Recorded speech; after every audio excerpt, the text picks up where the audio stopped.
Did you know na pwede mo agad malaman kung makakapasa ka ba sa income requirement ng bangko or pag-ibig sa magiging housing loan mo sa future bago ka magbayad ng reservation sa bibiling mong property? Bukod na pwede mong tanungin to sa agent mo, ang pinaka-formula lang is yung tinatawag na 30% rule. So for example, ang basic monthly salary mo is 100,000 pesos. Ang magiging 30% nun is 30,000 pesos. So dapat, maximum of 30,000 pesos lang yung magiging total monthly amortization sa lahat ng loan mo sa pag-ibig or sa bangko.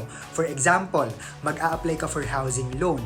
Dapat, up to 30,000 pesos lang yung magiging monthly amortization mo sa kanila. Or for example, meron kang existing loan for car na 15,000 pesos. Dapat, up to 15,000 pesos lang din yung magiging monthly amortization mo for your new loan, which is for example, a housing loan naman, para ang total pa rin niya is 30,000 pesos. Pero for example, Jaire, meron pa akong ibang stream of income na